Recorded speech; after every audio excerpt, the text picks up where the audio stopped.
Today's topic is a terrific topic, the qualities of unity.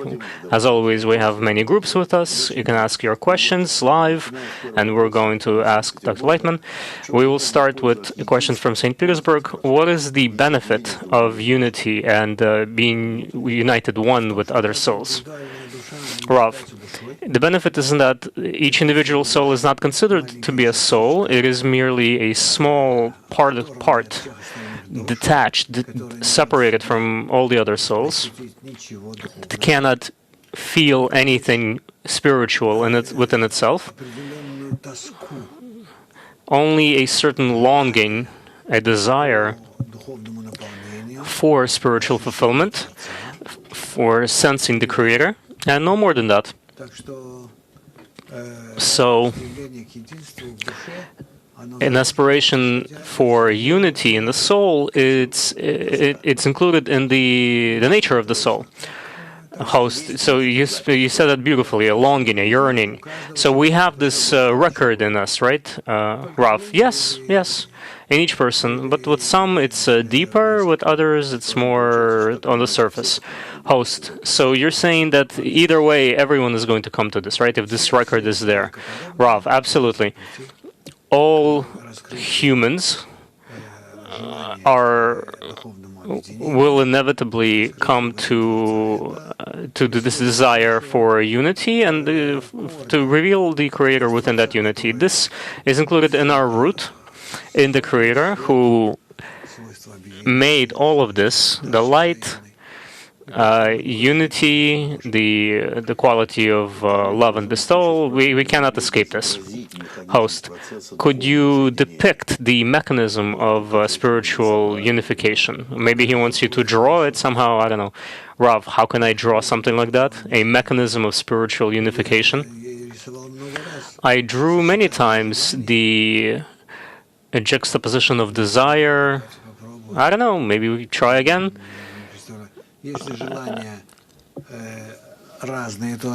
If desires are different, then they are distant from each other. If they have a certain point of overlap, in that point they sense one another.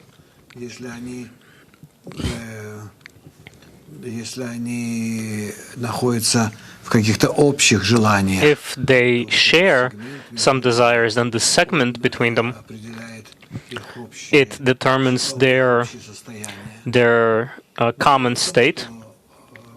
But the thing is, this is not enough, essentially. Suppose only two desires. If they reach a certain point of unity between them, meaning each one needs to overcome himself in order to unite with others, then at this point where they feel common unity, in it,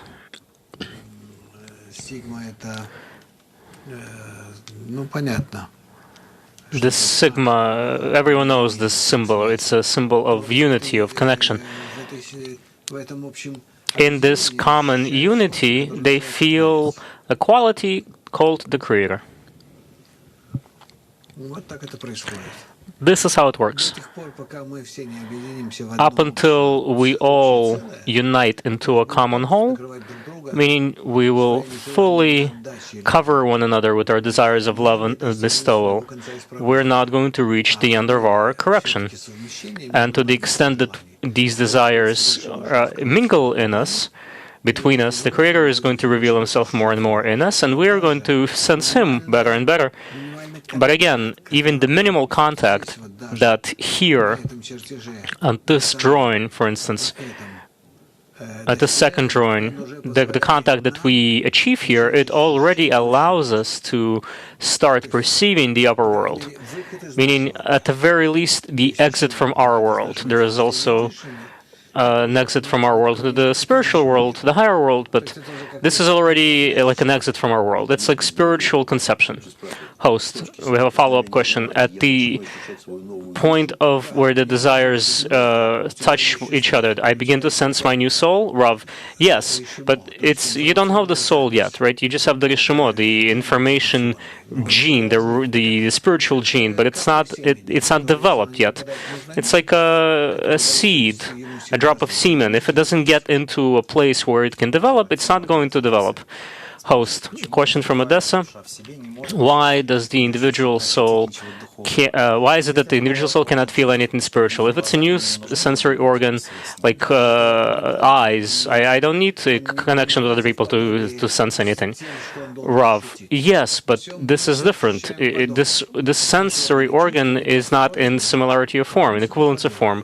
All of our sensory organs are built on this principle of equivalence of form. I can only perceive sounds, visual waves, and all sorts of tactile sensations and other influences. These are all waves. I can only sense them to the extent that my inner data sensors are calibrated to receive them, like in a radio receiver. You calibrate the frequency, it changes the condensator, and we change the frequency in this way of the frequency that we want to pick up.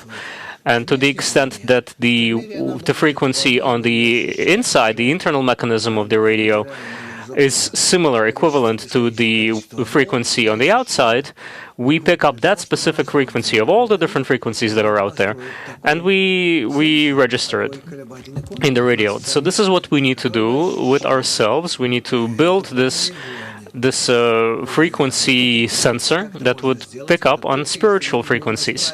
How can we do this? Only if we calibrate ourselves to this spiritual qualities of love and bestowal. How can we do that? Only if two people, which is the minimal amount, the minimal quantity, right? Two people. Ideally, you want 10. But even if it's just two of us, if we can begin to start connecting with one another in such a way that each one can act for the benefit of another, then we begin to develop a common qualities that we can start calling spiritual qualities of love and bestowal. It's not simple at all. It can be done egoistically and not in the correct way. So it needs to be done in a very strict manner under Kabbalistic guidance. We need to understand that it's not a simple process, but if we follow follow the method of Kabbalah, we see that it works. Host. So it's not my sensor, it's our sensor. Rav, that's right. One person cannot do it on his own. Because the soul, here, I can show it here. Suppose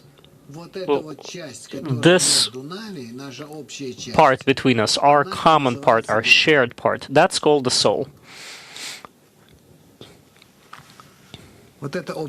This common part. Let's keep going.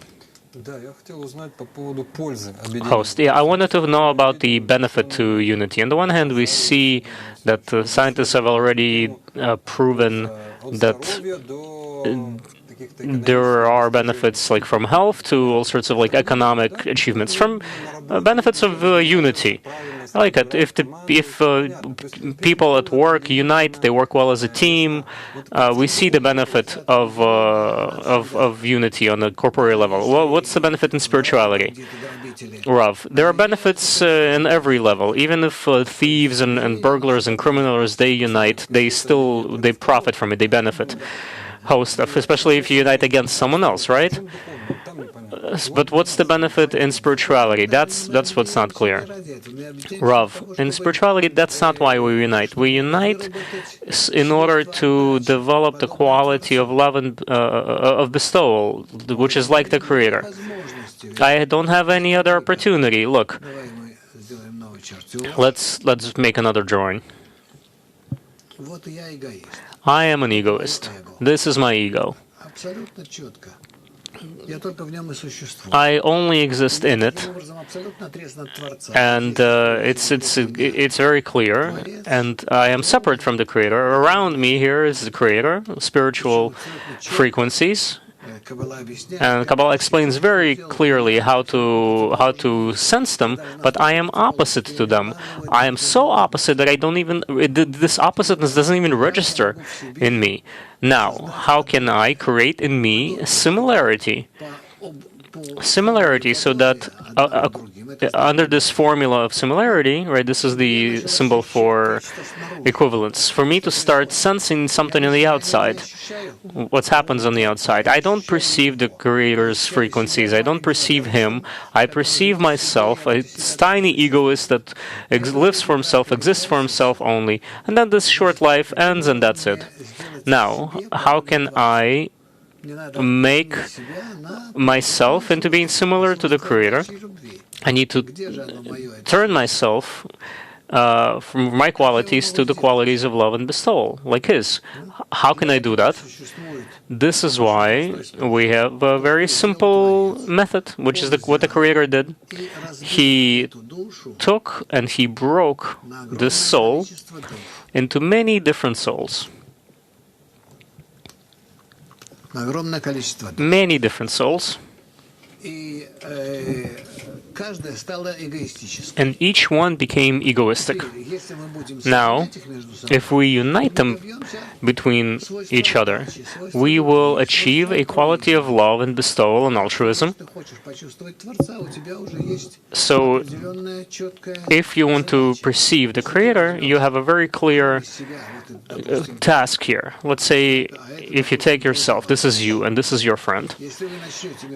If you start uniting, He unites with you and you unite with Him, then you're going to develop between yourselves a tiny quality of bestowal, and you will be similar to the Creator to some extent, to one extent. And to that degree, in this common quality that you two share, you and He,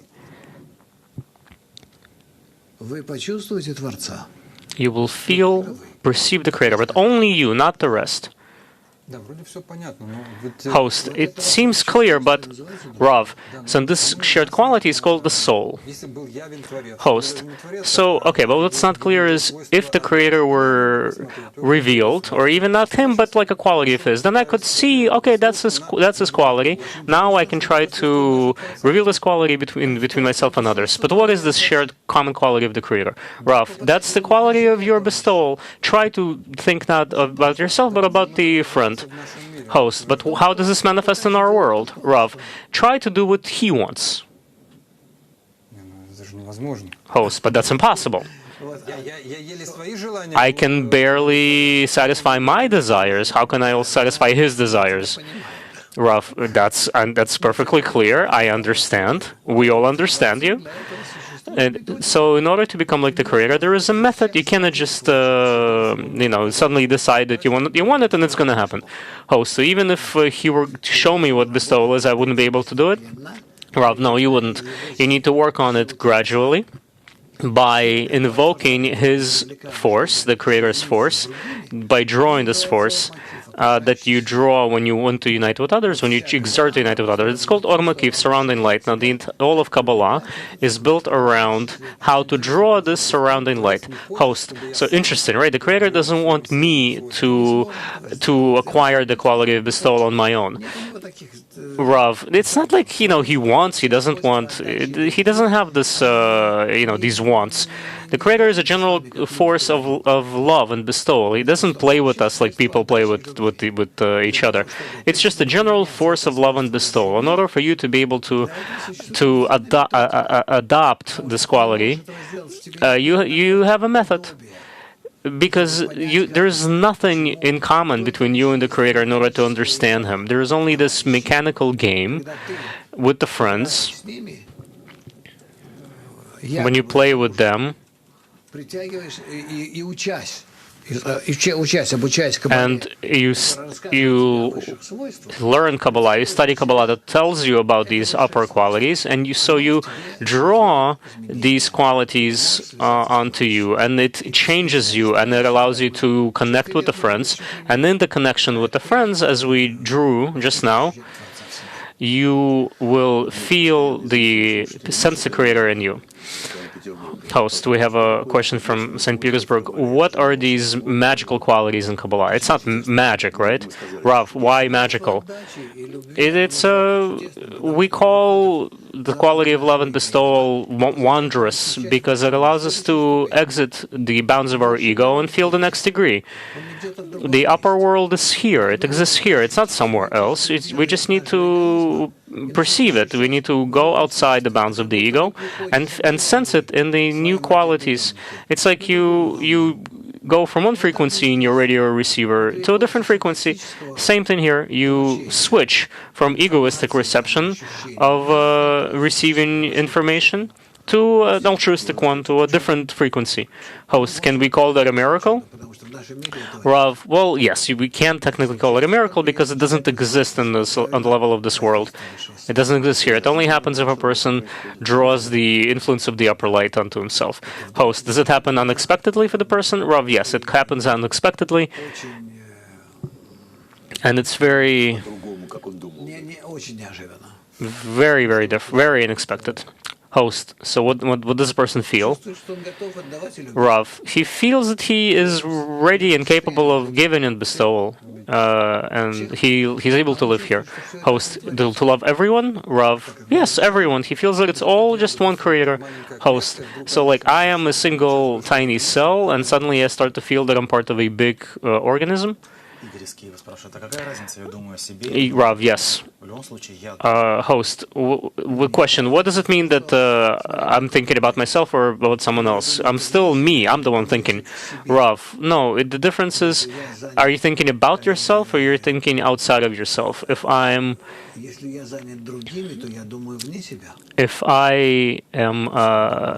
engaged with others, if I'm thinking about others, then I exist in them. I still exist. I don't cease to exist, but where do I exist? Do I exist within my physical body, my animal body, or do I exist in my soul, which exists outside of myself? Host, so that the process of thinking allows me to come out of myself? Rav, no, I can't speak in these terms. You want to implement the corporeal into the spiritual. That's not going to work. Question, host, I am very disconcerted about the vague terminology in Kabbalah. Upper world, creator. Rav, there's nothing disconcerting about that. The upper world means a state, anti-egoistic state of love and bestowal. What else? What are the terms? Surrounding light. Okay, surrounding light is what we had that existed in us, and it disappeared. It disappeared because we don't correspond to it according to the law of equivalence of form. Just like in this world, any consumer can only consume what he can receive according to his qualities within him. Just like here, I cannot receive the upper light in my existing state because I don't have the corresponding qualities. Meaning, I have the upper light all around me. I exist in a sea of upper light, but I don't perceive it because my qualities are different, opposite from it. So I need to change my qualities, and to that extent, I'm going to start to perceive it. Host, but this actually exists in all in all sciences, right? Like in music, right? There is a language that musicians understand, and to others it doesn't mean anything. Rav, yes, but here everything is kind of built on physical laws as well. But on our level, we, like in physical sciences, you speak about corporeal matter, material things, but we're talking about spiritual matter. But the laws are the same. Host, what can the surrounding light do that I cannot do? Rav, the surrounding light does everything. It raises you, it casts you down, it does everything. Everything happens under the influence of the light. It's the upper world, it's energy that controls absolutely everything. What can you do? You can't do anything, because you have absolutely no capacity for independent action at all. Even like when you ask us questions or you lead your life, your personal life, that's not even you. That's the light governing over you. And you are nothing, absolutely nothing. Just like all of us, by the way. We are all absolutely subservient to the upper light, without even understanding, realizing that this is happening, host. But there is like when we say, I draw the light onto myself, rough, therein lies our only freedom of will. When we study Kabbalah and we annul ourselves in the connection with the friends, to that extent, we draw onto us the upper light. Host, a question from Moscow. Oh, I'm sorry, from Florida. He says that in our world, in order for the seed to grow, you need the sun and water. And in order to cultivate my spiritual seed, what is the sun and the water? Rav, the sun and the water are two forces. The water is the quality of bestowal, the so-called light of Hasidim, and the sun is the opposite, is the light of Chokhmah, light of wisdom. The combination of these two lights, Or Hasidim and Or Chokhmah, they influence the soul and they develop it. Or Hasidim, water, expands, and the light of Chokhmah, it fulfills. And thus, the spiritual elements are developed. Host, are there any analogies in our world? Rav, this is the analogy. Here is the analogy. You have two forces, the developing and the fulfilling. Host, a person has a spiritual gene, he wants to develop it. Rav, have him study Kabbalah. There cannot be any other analogies. I don't know what you're looking for. Let him. Well, if he eats grains, he'll be like a donkey. Host, question, please explain to us how, like all of these states, like Arvut, mutual guarantee, unification, where does it all begin? Where is the sequence? Rav, where does it all begin? It begins with a group of people coming together. These people want to reveal or attain the meaning of life. And they are ready to sacrifice themselves, their time, their efforts, most importantly their ego, in order to so that in the connection between them they will develop the quality of bestowal. So you can say that the first stage is self-nullification. What exactly am I nullifying? Rav, I am nullifying my ego. I am not making any calculations with respect to my ego. All I care about, all I want to do is be in the group that wants to reveal the Creator. So the next stage would be the mutual guarantee. Rav, the next degree would be greater connection between us, where it's not just self-nullification, but we start integrating, mingling into one another, meaning we consent to certain definitions.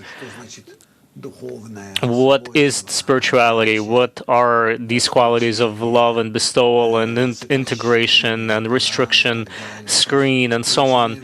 We begin to start learning together. We begin to receive a common lexicon, a common vocabulary, spiritual vocabulary. We begin to understand each other better. We begin to feel, are we walking the right path or no? We check ourselves. There is a tremendous amount of work that's done.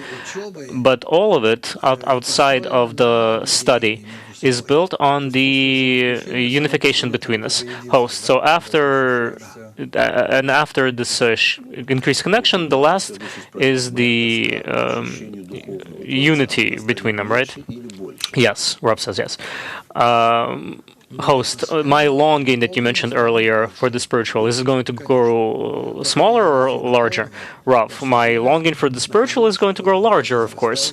My desire is only going to keep growing towards him, even though I'll be confused and unclear. Host, but my attitude towards this longing is going to be different. It's going to change, right? Am I going to look at it with more joy? That the fact that I feel more and more of it, maybe that's the question. Rav, yes, but there are various nuances here that I don't even really accentuate. I just don't pay attention to it. Of course, there are circumstances sad and annoying in the group, etc., etc. A group needs to understand that it needs to go through it, and many, many others. Host, question: how can you aspire to unity when you're annoyed and frustrated by others before you realize that you have any control over it? Rav, yes, the group needs to understand that this is the work, and everyone understands that we're all in this, tense inner state. Host, how can unity protect me from this society of mass consumption? Rav, if the importance of the group, greatness of the group in me is more important than the outside society, or even the whole world, the group is more important to me, then the group protects me. The connection with the group protects me from the world, and if the world is more important than my internal group, then in my small group, then of course I am under its influence, and then nobody can promise me, no one can guarantee me my spiritual future. Host, can you have spiritual unity between a husband and wife? Rav, of course. They can study together at home and in the group. In the group meaning like at the workshops, usually you have a male group separate from men's group versus women's group, but at home, husband and wife can share the spiritual bond. Of course, they can study together. Host, you actually said at one time that you can open up to your wife more so than to a friend. To another friend, Rob. Like, yes, you can open up to your wife to more than to anyone else in the world. Host, some question about the city. Rav, a city is what we call a kind of connection between the friends in the group. That though they are all sinners, but city of sinners, but because they are devoted to each other, you cannot overcome them. You cannot defeat them. Host, so though the sinners that unite, are they unite even a greater, even more opposite to the spiritual force? Rav, yes, but at the same time they are more interconnected together. If it's a true spiritual commune, when everyone is devoted and ready to lay down their lives for one another, then they cannot be broken, they cannot be defeated. They are stronger than anyone else in the world except the Creator. Like, they cannot reveal the Creator, but they will defeat everyone else. Host, why? How can that possibly be? Rav, because there is a quality of love and bestowal among them. Host, how can that actually be? Can criminals unite to such an extent? Rav, yes, you technically, theoretically you can. I mean, today, they're not. You don't have the kind of criminals.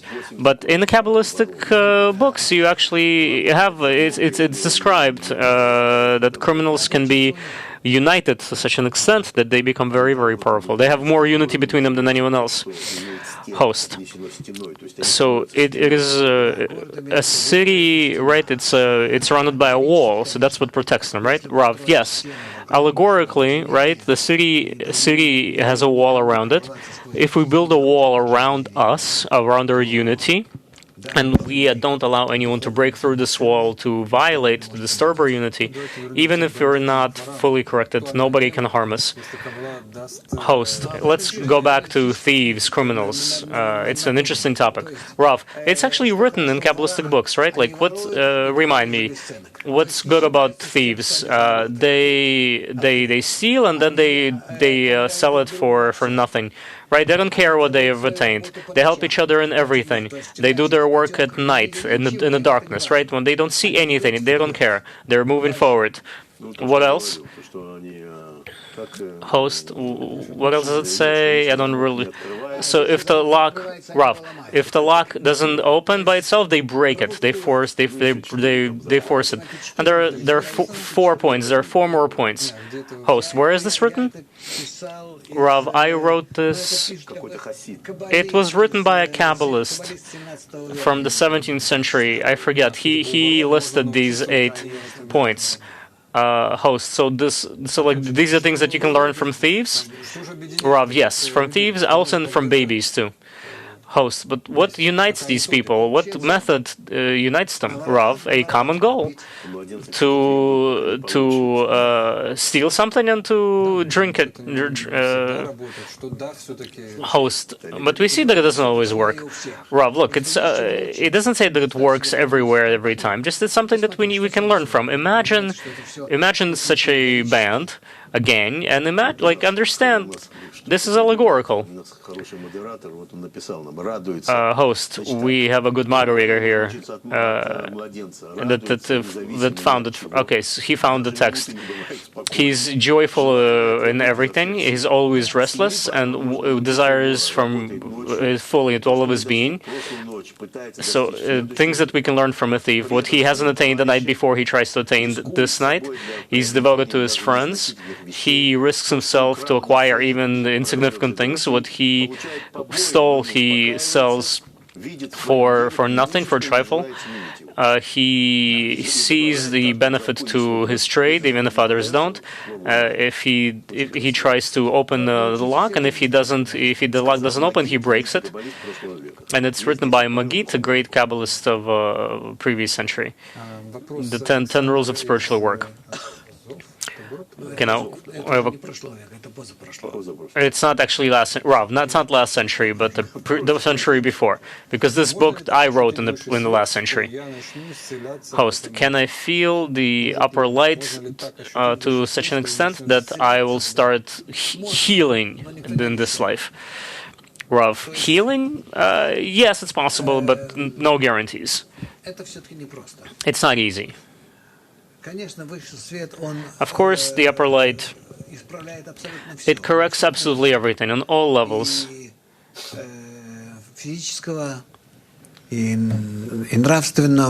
Physical and moral and psychological and every other level of desire. But we cannot talk about it yet in order to impact it in a purposeful manner. Some time is going to pass, and then you will see that Kabbalah can do anything. Host. But at the same time, you're saying that you cannot ask for yourself. Or are there things that you can ask for yourself?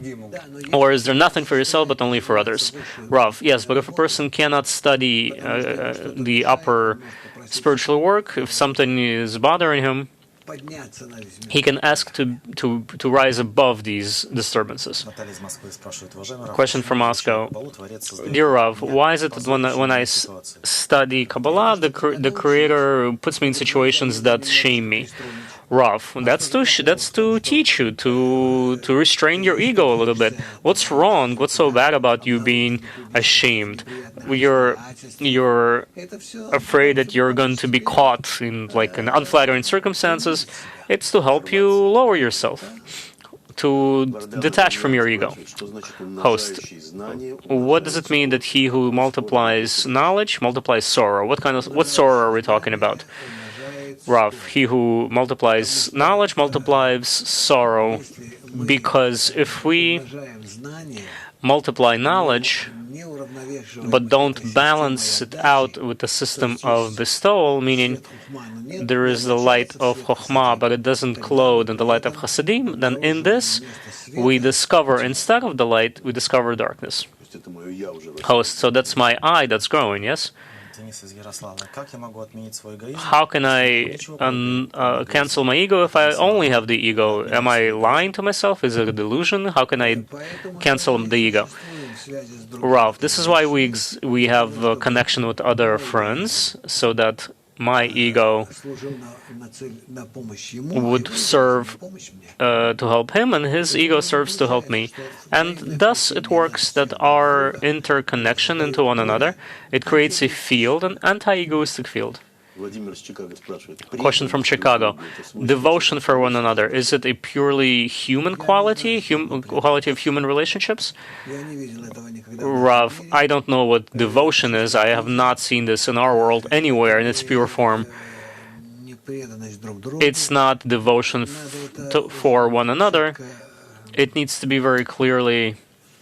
I don't know how to, like, you ask questions that we don't have the opportunity to really check them. We don't have this lab in which that we can scrutinize them. When you ask about devotion, what is devotion? Devotion is when I prefer a certain quality, a certain desire above all the others.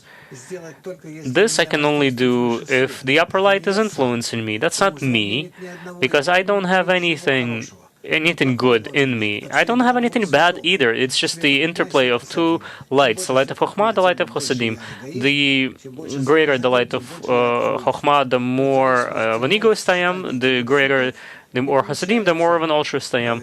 So the combination of these two lights determines whether I am devoted, whether I love, whether I hate, whether I'm ready to bestow, or I want to receive and take. That's it, host. So it's only possible on the spiritual world. Like on our level, not everything is dependent on these two lights. Rav, in the spiritual as well. And I don't have anything else besides them. Host, dear Rav, why is it that despite all of your explanations about the common soul are clear, it's so difficult to actualize these things in the group? Rav, because you're not in a group. You put yourself in a group, and then you will understand that everything is actualized. Everything is actualized. Try to come and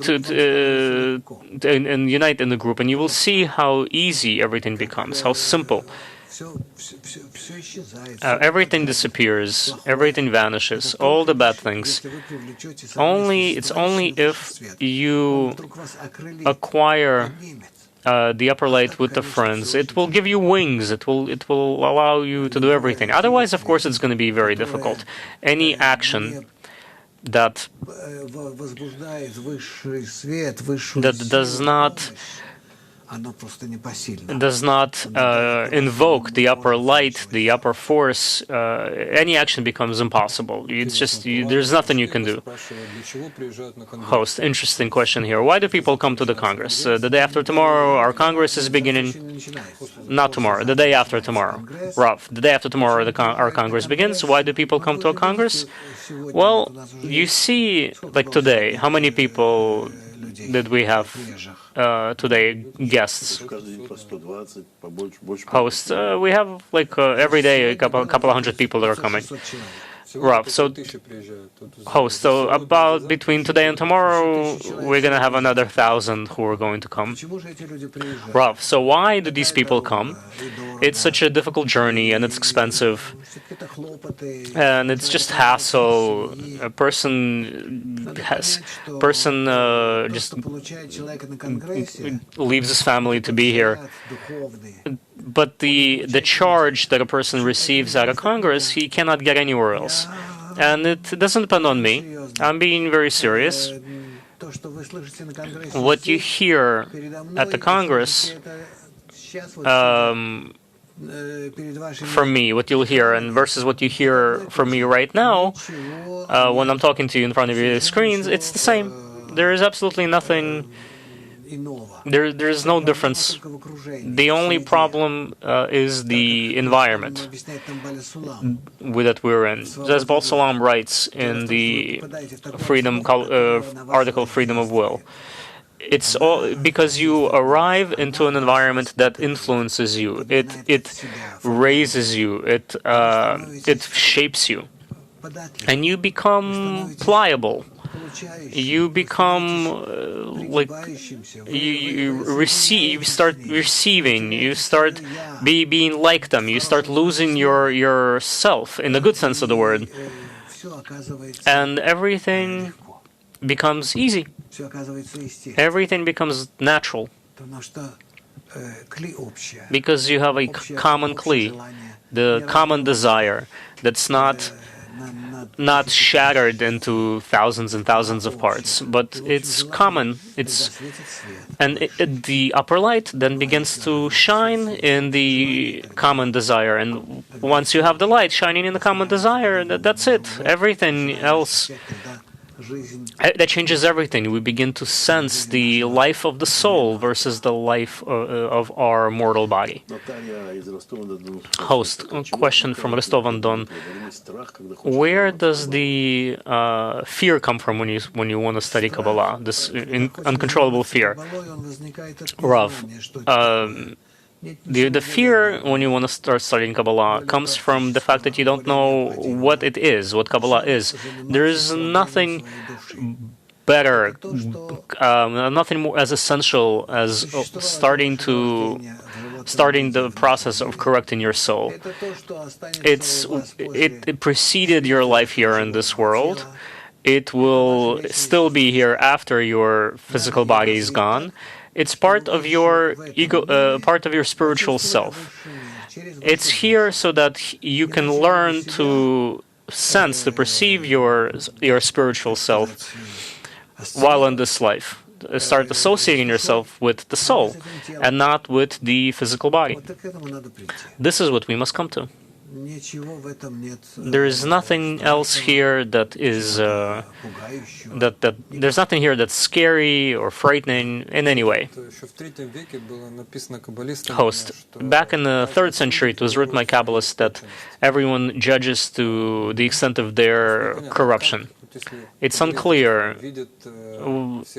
Like if a Kabbalist sees all people, on the one hand, he sees that the world is full of wars and all kinds of bad states. On the other hand, he sees that it's all he did all of these things. He associates everything with himself. How can these two states exist at the same time? Rav, when a person looks at the world and sees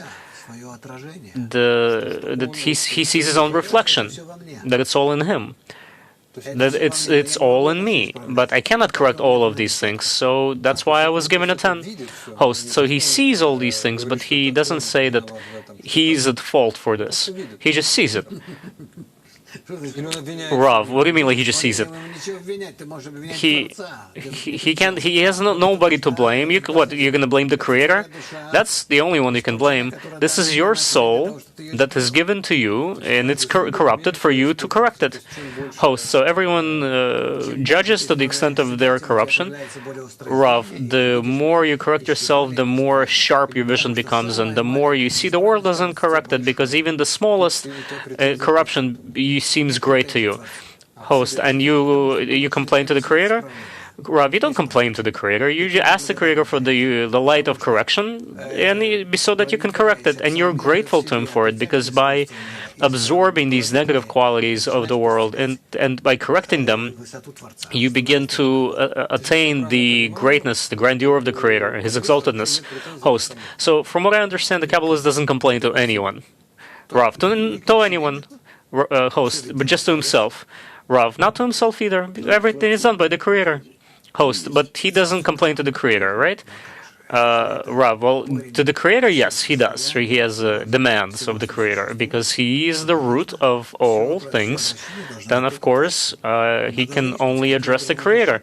He just needs to. You need to clarify, scrutinize how to address the creator. Why did the creator give us such bad qualities? Why does he allow us to Why do we have these negative qualities? What do we do with them? Host. So if we take a sober look at this world and this method, if people didn't have complaints to each other, but only to the Creator, only to themselves, then essentially the world would be different. It would look different. Rav, would you correct the world as a result, or no? What are you telling me, host? If nobody had any complaints to one another, Rav, if nobody had any complaints to one another, then everyone would be animals. Host, so it has to be here. Rav, well, it's a dog-eat-dog world, right? Host, people always need to have complaints for one another. No, people need to have complaints to one another, but they need to understand that the root of these complaints and these problems with each other is the Creator who shattered our souls in order for us to then try and unite them. And when we failed, we would address Him and we turn to Him and ask Him to do it for us. And in such a way, we would become partners with Him. Then we would understand why He did what He did, why He took the one soul and He shattered into many pieces, and why we are now asked to start this work. And then each time that we needed to correct a tiny piece of the soul, we would go to Him and we would become His partners. And in this, we would attain His level, the Creator's level. This is the ultimate state of humanity. To be one with the Creator, partners with the Creator. Host, question from Eunuch. Can you escape fear by starting to study Kabbalah with others? Rav, well, perhaps, this is why maybe he's being driven to study Kabbalah, but it's not really why people come. People come to learn the meaning of life, but some people may also come out of fear, out of uncertainty, out of not being secure in this life. Host, can I pull myself out of this egoistic field by watching the webinar and reading the Book of Zohar? Rav, no, you cannot pull yourself into any kind of field. You can only do it with the help of the friends. Just so you have to understand, get it in your head, through your head, that no matter how difficult or impossible it may seem, you can only do it with the friends. Host, it's a great art of Kabbalists to feel to the smallest corruption as the opportunity to make a great correction. Rav, as a Kabbalist grows, he sees the smallest corruption as a great correction. Go to a doctor, like an amateur doctor. A bad doctor is going to oh, it's not a problem, here's a pill, take it, and that's it. But a more advanced doctor, a better doctor, is going to say, no, this is a big problem, this is how we need to approach it, this is what we need to do. The higher you are, the higher the degree of the soul's correction, the more obscure qualities we're dealing with, the more important we see them as. Host, this governing program, what's the connection between the system of governance, the governing force, and the unity in the group? What is the connection between them? Rav, it's the same thing. Where do you see the Creator? Where do you feel Him? How do you understand Him? Where do you sense His qualities? Where do you contact with Him? Only in the group. Only in the right qualities that you create amongst yourselves. Host, well, what about the many people that say there's no besides Him? Rav, they need to go see a psychiatrist. Host, yeah, but people feel that there is this force that controls them, governs them. Rav, yeah, they need to see a psychiatrist. Very serious. Host, so what do you mean see a psychiatrist? There are billions of people that say this. Rav, so does that mean that they're correct? Does that mean that they're correct, that there are many of them? I have nothing else to add. We see what the world looks like, don't we? Host, question from Moscow. If a spiritual attainment is individual, then how is uniting with others help me go through anything? Rav, explain, clarify that. Host, we talked about the fact that in the past we went through something, and now in this generation, Rav, like what has our generation got through? We're the first in this at this stage right now. We need to undergo it. We begin with Kabbalah being closed, concealed. For 2,000 years it's been concealed, and now it's undergoing a rebirth, and we are the ones at the forefront, and we are pioneers. We're the first to do it. So the question is, were there corrections in the past that we no longer need to undergo? Right, that's the question.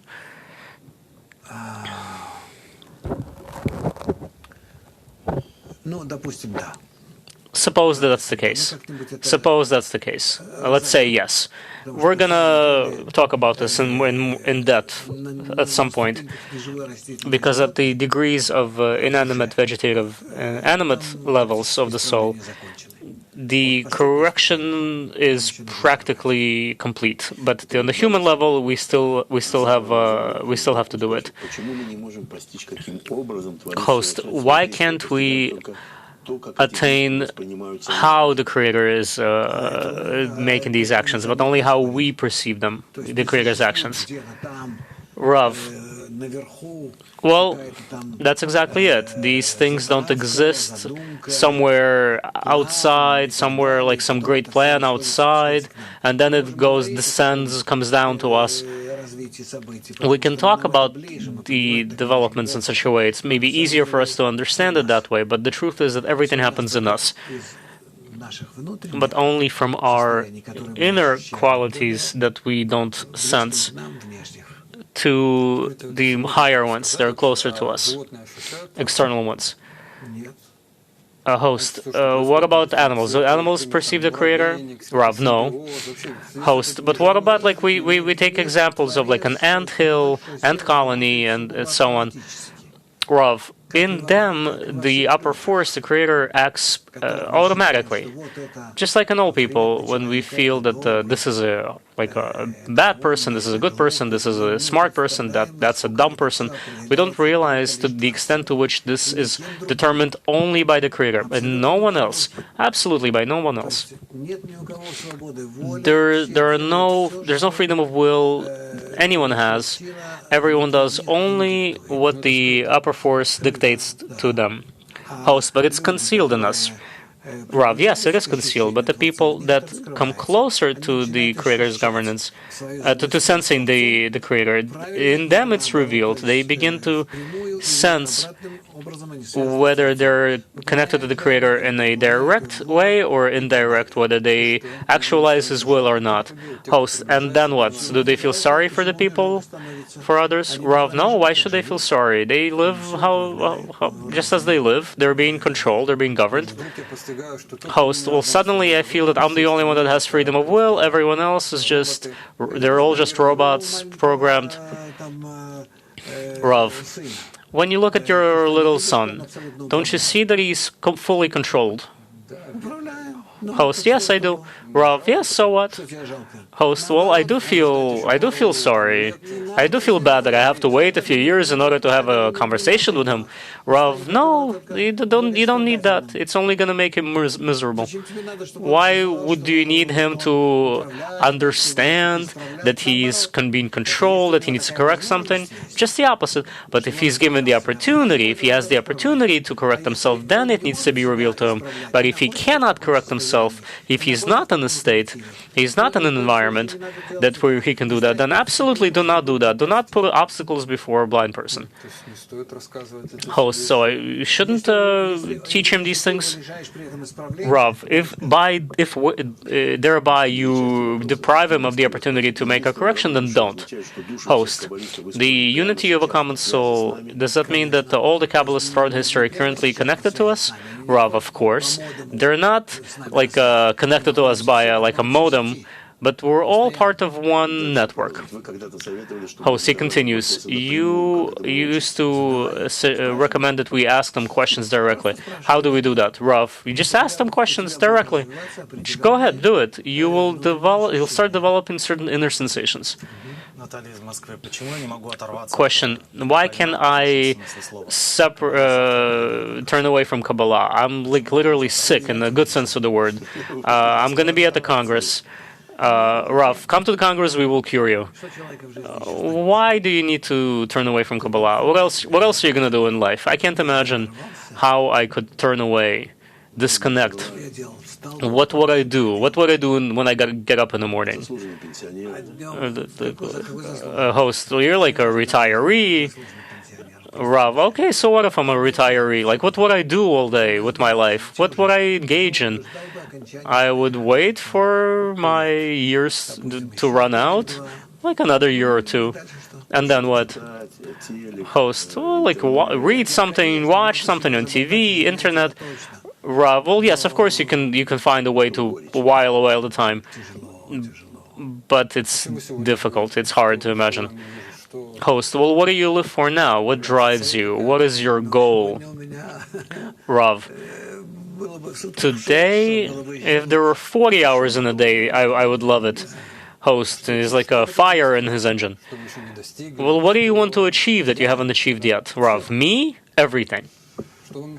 Host, what are you missing? Rav, I'm missing everything. Host, what do you mean everything? What is your goal for today? Rav, for today? No, for today, I'm worn out for today. I've been up since 3 a.m. Host, what is your goal for the Congress?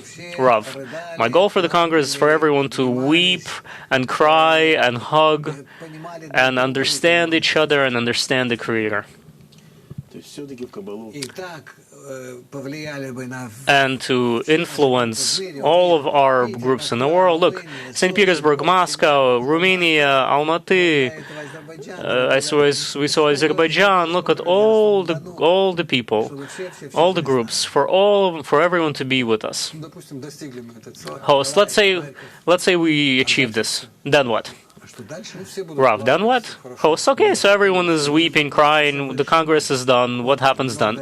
Rav, we're gonna rise to the upper world. Look at Nizhny Novgorod, Vilnius, Nikolaev. What I would want, of course, is for people to start revealing the upper world. Then our world would become different. It would be different. Host, do Kabbalists delight in other people revealing the Creator? Is that the biggest pleasure? Rav, we're talking about one soul. This is all one soul. So it is a tremendous, tremendous joy when there are other people that are brought in to this. They begin to understand, to feel, to perceive, to be fulfilled by this wondrous information, the sensations of being outside of time and space and motion. Host, so for Kabbalist, it's the biggest pleasure when he sees other people begin to study this and to attain. Rav, of course, because he also senses how he's pushing, helping these people towards the Creator, and they start to feel this great this sensation.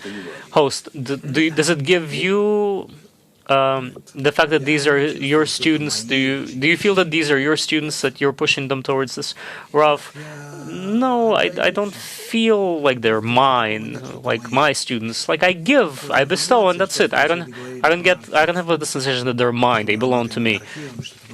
Like we talked about the archive, like that we're working on an archive. We want it to be a very serious internet project that will allow everyone in the world to perceive this method in the right way, in all languages, on the right level, and to enter this system of correction, the right perception of the Creator and the upper light, and in the new dimension.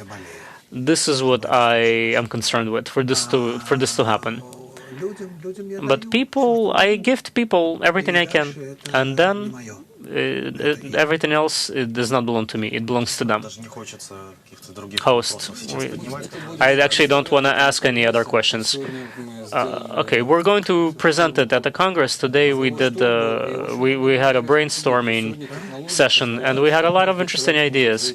Today's technologies allow you to, like, for every person to, let's say, enter.